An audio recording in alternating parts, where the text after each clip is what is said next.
যুগান্তর পত্রিকা একটা দুর্নীতির প্রকাশ হয় খবরটা।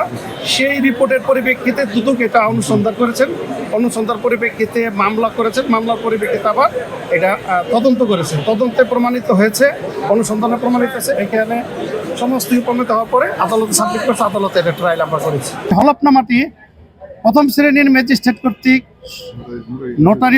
নটারি এবং প্রথম শ্রেণীর ম্যাজিস্ট্রেট কর্তৃক সই স্বাক্ষর থাকতে হবে। এখানে আইনজীবী সই স্বাক্ষর থাকতে হবে।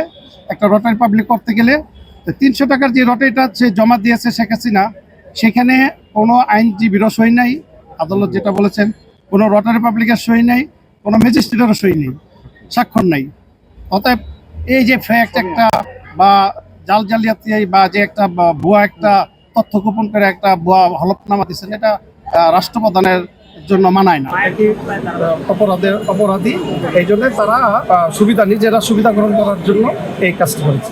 সাবেক প্রধানমন্ত্রী শেখ হাসিনার ধারাবাহিকভাবে 321 বছরের সাজা হয়েছে 7 বছর করে, এবং সজীব ওয়াজেদ জয়ের হয়েছে 5 বছর করে, এবং সাইমা ওয়াজেদ পুতুলের হয়েছে 5 বছর করে।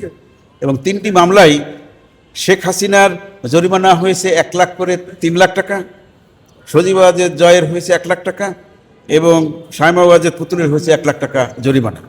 অনাদায়ে শেখ হাসিনার 6 মাস করে 18 মাস বিনাশ্রম কারাদণ্ড, সজীব ওয়াজেদ জয়ের 6 মাস এবং সাইমা ওয়াজেদ পুতুলের 6 মাস কারাদণ্ড।